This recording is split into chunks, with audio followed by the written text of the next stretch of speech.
ಕನ್ನಡ ಪರ ಹೋರಾಟಗಾರರಿಗೆ ಸಿದ್ದರಾಮಯ್ಯ ಬೆಂಬಲವನ್ನ ಘೋಷಿಸಿದ್ದಾರೆ. ಹೋರಾಟ ಮಾಡಿದಂತಹ ಸಂದರ್ಭದಲ್ಲಿ ಆಗಿದಂತಹ ಕೇಸನ್ನ ವಾಪಸ್ ತೆಗೆದುಕೊಳ್ಳೋದಕ್ಕೆ ಈಗ ಮುಂದಾಗಿದ್ದಾರೆ. ಕನ್ನಡ ಹೋರಾಟಗಾರರ ಪರವಾಗಿ ಸರ್ಕಾರ ನಿಂತಿದೆ. ಸಿಎಂ ಸಿದ್ದು ಡಿಸಿಎಂ ರಿಂದ ಮಹತ್ವದ ಘೋಷಣೆ ಇದು.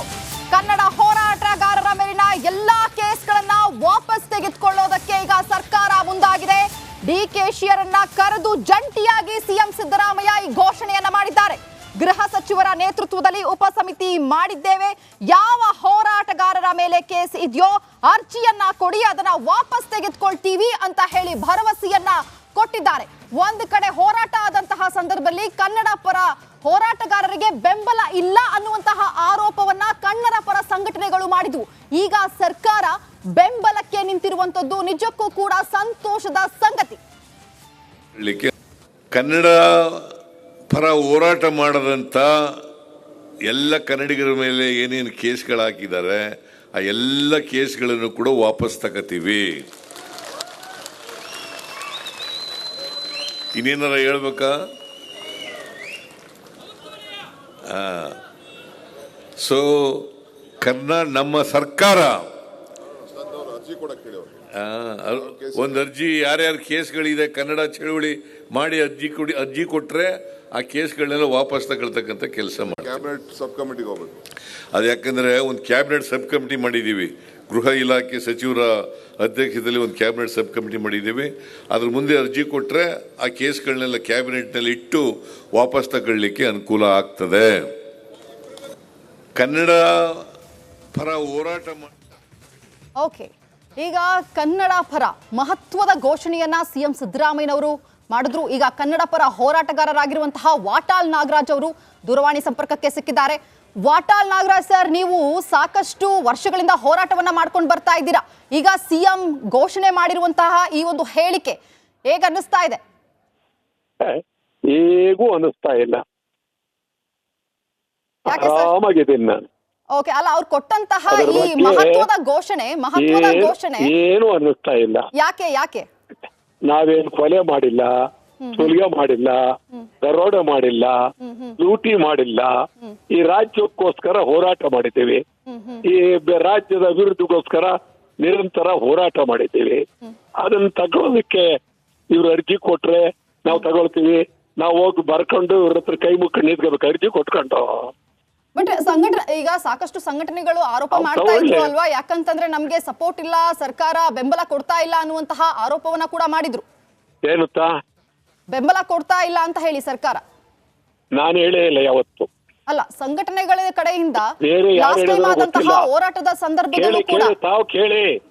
ನಾನು 62 ವರ್ಷ ಹೋರಾಟ ಮಾಡಿದ್ದೇನೆ. ನಾ ಯಾರ ಹತ್ರ ಹೋಗಿ ಅರ್ಜಿ ತಗೊಂಡು ನನ್ ಕೇಸ್ ಇಂತಕಳಿ ಅಂತ ನನ್ನ ಜನ್ಮದಲ್ಲಿ ಹೇಳಿಲ್ಲ. ಸರ್ಕಾರವೇ ಅವರಿಗೆ ಪ್ರಾಮಾಣಿಕವಾಗಿದ್ರೆ ಅವರೇ ಯಾರ್ಯಾರ ಕೇಸು ಎಲ್ಲೆಲ್ಲಿದೆ ಅಂತ ಕೇಳಿ ಕೂಡ್ಲೆ ಅವರು ತಗೊಳ್ಬೇಕು. ಅವ್ರ ಕಮಿಟಿ ಮುಂದೆ ಹೋಗಿ ನಾವು ಹೋರಾಟ ಮಾಡಿದವರು ಕೈ ಮುಕ್ಕೊಂಡು ನಿಂತ್ಕೊಂಡು ಒಂದು ಅರ್ಜಿ ಕೊಡ್ಬೇಕಾ ನಾವು? ಬಟ್ ಅವ್ರು ಕೊಟ್ಟಂತಹ ಈ ಮಹತ್ವದ ಘೋಷಣೆ ಒಂದು ರೀತಿಯ ಕನ್ನಡ ಪರ ಸಂಘಟನೆಗಳಿಗೆ ಕೊಟ್ಟಂತಹ ಬೆಂಬಲ ಅಂತ ಅನ್ನಿಸ್ತಾ ಇಲ್ವಾ? ನೀವೇನೇ ಹೇಳಿ, ನೀವೆಷ್ಟೇ ಹಿಮಾಲಯ ಪರ್ವತದ ಘೋಷಣೆ ಅಂದ್ರೂ ನಾನ್ ತಮ್ಗೆ ಹೇಳ್ತೀನಿ, ಈ ಅರ್ಜಿ ಕೊಡಿ ತೆಗಿತೀವಿ ಅನ್ನೋ ಪದ ಇದೆಯಲ್ಲ, ಅದು ನಾನು ಒಪ್ಪೋದಿಲ್ಲ. ತೆಗಿಲಿ ಅವ್ರಿಗೇನ್ ಗೊತ್ತಿಲ್ವಾ ನಾವೇನ್ ಮಾಡಿದೀವಿ ಅಂತ? ಯಾತಕ್ ಮಾಡಿದೀವಿ ಈ ರಾಜ್ಯಕ್ಕೆ ಅದು ಗೊತ್ತಿಲ್ಲ ಅವ್ರಿಗೆ. ತೆಗಿಲಿ ಇವರು.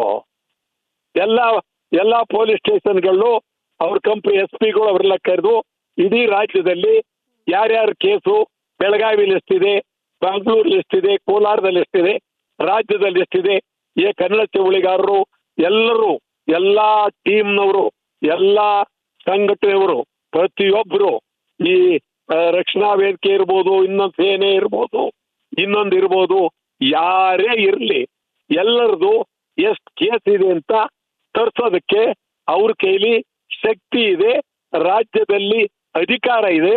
ಮುಖ್ಯಮಂತ್ರಿಗಳು ಆ ತೀರ್ಮಾನ ಮಾಡಿದ್ರೆ 1 ವಾರದಲ್ಲಿ ಯಾರ್ಯಾರ ಮೇಲೆ ಏನ್ ಕೇಸ್ ಇದೆ ಅಂತೇಳಿ ಲಾ ಡಿಪಾರ್ಟ್ಮೆಂಟ್ ಕೊಟ್ಬಿಡ್ತಾರೆ. ಓಕೆ ಸರ್, ಧನ್ಯವಾದಗಳು. ರಿಪಬ್ಲಿಕ್ ಕನ್ನಡ ಜೊತೆ ಮಾತನಾಡಿದ್ವಿ.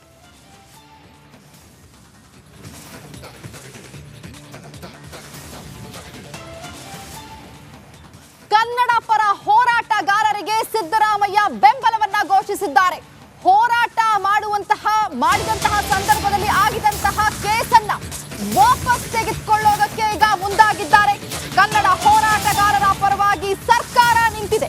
ಸಿಎಂ ಸಿದ್ದು ಡಿಸಿಎಂ ರಿಂದ ಮಹತ್ವದ ಘೋಷಣೆ ಇದು. ಕನ್ನಡ ಹೋರಾಟಗಾರರ ಮೇಲಿನ ಎಲ್ಲಾ ಕೇಸ್ಗಳನ್ನ ವಾಪಸ್ ತೆಗೆದುಕೊಳ್ಳೋದಕ್ಕೆ ಈಗ ಸರ್ಕಾರ ಮುಂದಾಗಿದೆ. ಡಿಕೆಶಿಯರನ್ನ ಕರೆದು ಜಂಟಿಯಾಗಿ ಸಿಎಂ ಸಿದ್ದರಾಮಯ್ಯ ಈ ಘೋಷಣೆಯನ್ನ ಮಾಡಿದ್ದಾರೆ. ಗೃಹ ಸಚಿವರ ನೇತೃತ್ವದಲ್ಲಿ ಉಪಸಮಿತಿ ಮಾಡಿದ್ದೇವೆ. ಯಾವ ಹೋರಾಟಗಾರರ ಮೇಲೆ ಕೇಸ್ ಇದೆಯೋ ಅರ್ಜಿಯನ್ನ ಕೊಡಿ, ಅದನ್ನ ವಾಪಸ್ ತೆಗೆದುಕೊಳ್ತೀವಿ ಅಂತ ಹೇಳಿ ಭರವಸೆಯನ್ನ ಕೊಟ್ಟಿದ್ದಾರೆ. ಒಂದು ಕಡೆ ಹೋರಾಟ ಆದಂತಹ ಸಂದರ್ಭದಲ್ಲಿ ಕನ್ನಡ ಪರ ಹೋರಾಟಗಾರರಿಗೆ ಬೆಂಬಲ ಇಲ್ಲ ಅನ್ನುವಂತಹ ಆರೋಪವನ್ನ ಕನ್ನಡ ಪರ ಸಂಘಟನೆಗಳು ಮಾಡಿದ್ವು. ಈಗ ಸರ್ಕಾರ ಬೆಂಬಲಕ್ಕೆ ನಿಂತಿರುವಂತದ್ದು ನಿಜಕ್ಕೂ ಕೂಡ ಸಂತೋಷದ ಸಂಗತಿ. ಕನ್ನಡ ಪರ ಹೋರಾಟ ಮಾಡದಂತ ಎಲ್ಲ ಕನ್ನಡಿಗರ ಮೇಲೆ ಏನೇನು ಕೇಸ್ಗಳು ಹಾಕಿದ್ದಾರೆ ಆ ಎಲ್ಲ ಕೇಸ್ಗಳನ್ನು ಕೂಡ ವಾಪಸ್ ತಗೋತೀವಿ. ಇನ್ನೇನಾರ ಹೇಳ್ಬೇಕಾ? ಸೊ ನಮ್ಮ ಸರ್ಕಾರ ಒಂದು ಅರ್ಜಿ ಯಾರ್ಯಾರು ಕೇಸ್ಗಳಿದೆ ಕನ್ನಡ ಚಳುವಳಿ ಮಾಡಿ ಅರ್ಜಿ ಕೊಟ್ರೆ ಆ ಕೇಸ್ಗಳನ್ನೆಲ್ಲ ವಾಪಸ್ ತಗೊಳ್ತಕ್ಕಂಥ ಕೆಲಸ ಮಾಡಿ ಕ್ಯಾಬಿನೆಟ್ ಸಬ್ ಕಮಿಟಿಗೆ ಹೋಗ್ಬೇಕು. ಅದು ಯಾಕಂದ್ರೆ ಒಂದು ಕ್ಯಾಬಿನೆಟ್ ಸಬ್ ಕಮಿಟಿ ಮಾಡಿದ್ದೀವಿ. ಗೃಹ ಇಲಾಖೆ ಸಚಿವರ ಅಧ್ಯಕ್ಷತೆಯಲ್ಲಿ ಒಂದು ಕ್ಯಾಬಿನೆಟ್ ಸಬ್ ಕಮಿಟಿ ಮಾಡಿದ್ದೀವಿ. ಅದ್ರ ಮುಂದೆ ಅರ್ಜಿ ಕೊಟ್ರೆ ಆ ಕೇಸ್ಗಳನ್ನೆಲ್ಲ ಕ್ಯಾಬಿನೆಟ್ನಲ್ಲಿ ಇಟ್ಟು ವಾಪಸ್ ತಗೊಳ್ಳಿಕ್ಕೆ ಅನುಕೂಲ ಆಗ್ತದೆ. ಕನ್ನಡ ಪರ ಹೋರಾಟ ಓಕೆ, ಈಗ ಕನ್ನಡ ಪರ ಮಹತ್ವದ ಘೋಷಣೆಯನ್ನ ಸಿಎಂ ಸಿದ್ದರಾಮಯ್ಯನವರು ಮಾಡಿದ್ರು. ಈಗ ಕನ್ನಡ ಪರ ಹೋರಾಟಗಾರರಾಗಿರುವಂತಹ ವಾಟಾಳ್ ನಾಗರಾಜ್ ಅವರು ದೂರವಾಣಿ ಸಂಪರ್ಕಕ್ಕೆ ಸಿಕ್ಕಿದ್ದಾರೆ. ವಾಟಾಳ್ ನಾಗರಾಜ್ ಸರ್, ನೀವು ಸಾಕಷ್ಟು ವರ್ಷಗಳಿಂದ ಹೋರಾಟವನ್ನ ಮಾಡ್ಕೊಂಡು ಬರ್ತಾ ಇದ್ದೀರಾ. ಈಗ ಸಿಎಂ ಘೋಷಣೆ ಮಾಡಿರುವಂತಹ ಈ ಒಂದು ಹೇಳಿಕೆ ಹೇಗೆ ಅನ್ನಿಸ್ತಾ ಇದೆ? ಹೇಗೂ ಅನ್ನಿಸ್ತಾ ಇಲ್ಲ, ಆರಾಮಾಗಿದ್ದೀನಿ ನಾನು. ಓಕೆ, ಅಲ್ಲ ಅವ್ರು ಕೊಟ್ಟಂತಹ ಈ ಮಹತ್ವದ ಘೋಷಣೆ ಏನು ಅನ್ನಿಸ್ತಾ ಇಲ್ಲ. ಯಾಕೆ ನಾವೇನು ಕೊಲೆ ಮಾಡಿಲ್ಲ, ಸುಲಿಗೆ ಮಾಡಿಲ್ಲ, ದರೋಡೆ ಮಾಡಿಲ್ಲ, ಲೂಟಿ ಮಾಡಿಲ್ಲ. ಈ ರಾಜ್ಯಕ್ಕೋಸ್ಕರ ಹೋರಾಟ ಮಾಡಿದ್ದೀವಿ. ಈ ರಾಜ್ಯದ ವಿರುದ್ಧಗೋಸ್ಕರ ನಿರಂತರ ಹೋರಾಟ ಮಾಡಿದ್ದೀವಿ. ಅದನ್ನ ತಗೊಳ್ಳೋದಕ್ಕೆ ಇವ್ರು ಅರ್ಜಿ ಕೊಟ್ರೆ ನಾವು ತಗೊಳ್ತೀವಿ. ನಾವು ಹೋಗಿ ಬರ್ಕೊಂಡು ಇವ್ರ ಹತ್ರ ಕೈ ಮುಕ್ಕೊಂಡು ನಿಂತ್ಕೋಬೇಕು ಅರ್ಜಿ ಕೊಟ್ಕೊಂಡು. ಬಟ್ ಈಗ ಸಾಕಷ್ಟು ಸಂಘಟನೆಗಳು ಆರೋಪ ಮಾಡ್ತಾ ಇದ್ರು ಅಲ್ವಾ, ಯಾಕಂತಂದ್ರೆ ನಮ್ಗೆ ಸಪೋರ್ಟ್ ಇಲ್ಲ, ಸರ್ಕಾರ ಬೆಂಬಲ ಕೊಡ್ತಾ ಇಲ್ಲ ಅನ್ನುವಂತಹ ಆರೋಪವನ್ನ ಕೂಡ ಮಾಡಿದ್ರು. ಏನಂತ ಬೆಂಬಲ ಕೊಡ್ತಾ ಇಲ್ಲ ಅಂತ ಹೇಳಿ ಸರ್ಕಾರ? ನಾನು ಹೇಳೇ ಇಲ್ಲ ಯಾವತ್ತು. ಅಲ್ಲ, ಸಂಘಟನೆಗಳ ಕಡೆಯಿಂದ ಹೋರಾಟದ ಸಂದರ್ಭದಲ್ಲೂ ಕೂಡ ತಾವು ಕೇಳಿ. ನಾನು 62 ವರ್ಷ ಹೋರಾಟ ಮಾಡಿದ್ದೇನೆ. ನಾನು ಯಾರ ಹತ್ರ ಹೋಗಿ ಅರ್ಜಿ ತಗೊಂಡು ನನ್ ಕೇಸ್ ಇಂತಕಳಿ ಅಂತ ನನ್ನ ಜನ್ಮದಲ್ಲಿ ಹೇಳಿಲ್ಲ. ಸರ್ಕಾರವೇ ಅವರಿಗೆ ಪ್ರಾಮಾಣಿಕವಾಗಿದ್ರೆ ಅವರೇ ಯಾರ್ಯಾರ ಕೇಸು ಎಲ್ಲೆಲ್ಲಿದೆ ಅಂತ ಕೇಳಿ ಕೂಡ್ಲೆ ಅವ್ರು ಇಂತ ಹೇಳ್ಬೇಕು. ಅವ್ರ ಕಮಿಟಿ ಮುಂದೆ ಹೋಗಿ ನಾವು ಹೋರಾಟ ಮಾಡಿದವರು ಕೈ ಮುಕ್ಕೊಂಡು ನಿಂತ್ಕೊಂಡು ಒಂದ್ ಅರ್ಜಿ ಕೊಡ್ಬೇಕಾ ನಾವು?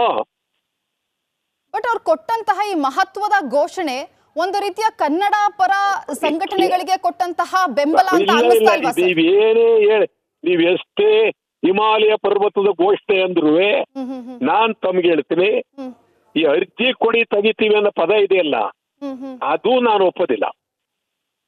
ತೆಗಿಲಿ ಅವ್ರಿಗೇನ್ ಗೊತ್ತಿಲ್ವಾ ನಾವೇನ್ ಮಾಡಿದೀವಿ ಅಂತ? ಯಾತಕ್ ಮಾಡಿದೀವಿ ಈ ರಾಜ್ಯಕ್ಕೆ ಅದು ಗೊತ್ತಿಲ್ಲ ಅವ್ರಿಗೆ. ತೆಗಿಲಿ ಇವರು. ಎಲ್ಲಾ ಪೊಲೀಸ್ ಸ್ಟೇಷನ್ಗಳು ಅವ್ರ ಕಂಪ್ನಿ SP ಗಳು ಅವರೆಲ್ಲ ಕರೆದು ಇಡೀ ರಾಜ್ಯದಲ್ಲಿ ಯಾರ್ಯಾರ ಕೇಸು ಬೆಳಗಾವಿಲಿ ಎಷ್ಟಿದೆ, ಬೆಂಗಳೂರಲ್ಲಿ ಎಷ್ಟಿದೆ, ಕೋಲಾರದಲ್ಲಿ ಎಷ್ಟಿದೆ, ರಾಜ್ಯದಲ್ಲಿ ಎಷ್ಟಿದೆ, ಕನ್ನಡ ಚಳುವಳಿಗಾರರು ಎಲ್ಲರೂ, ಎಲ್ಲಾ ಟೀಮ್ನವರು, ಎಲ್ಲಾ ಸಂಘಟನೆಯವರು, ಪ್ರತಿಯೊಬ್ಬರು, ಈ ರಕ್ಷಣಾ ವೇದಿಕೆ ಇರ್ಬೋದು, ಇನ್ನೊಂದು ಸೇನೆ ಇರ್ಬೋದು, ಇನ್ನೊಂದು ಇರ್ಬೋದು, ಯಾರೇ ಇರ್ಲಿ ಎಲ್ಲರದು ಎಷ್ಟು ಕೇಸ್ ಇದೆ ಅಂತ ತರ್ಸೋದಕ್ಕೆ ಅವ್ರ ಕೈಲಿ ಶಕ್ತಿ ಇದೆ, ರಾಜ್ಯದಲ್ಲಿ ಅಧಿಕಾರ ಇದೆ. ಮುಖ್ಯಮಂತ್ರಿಗಳು ಆ ತೀರ್ಮಾನ ಮಾಡಿದ್ರೆ 1 ವಾರದಲ್ಲಿ ಯಾರ್ಯಾರ ಮೇಲೆ ಏನ್ ಕೇಸ್ ಇದೆ ಅಂತೇಳಿ ಲಾ ಡಿಪಾರ್ಟ್ಮೆಂಟ್ ಕೊಟ್ಬಿಡ್ತಾರೆ. ಓಕೆ ಸರ್, ಧನ್ಯವಾದಗಳು ರಿಪಬ್ಲಿಕ್ ಕನ್ನಡ ಜೊತೆ ಮಾತನಾಡ್ತೀವಿ.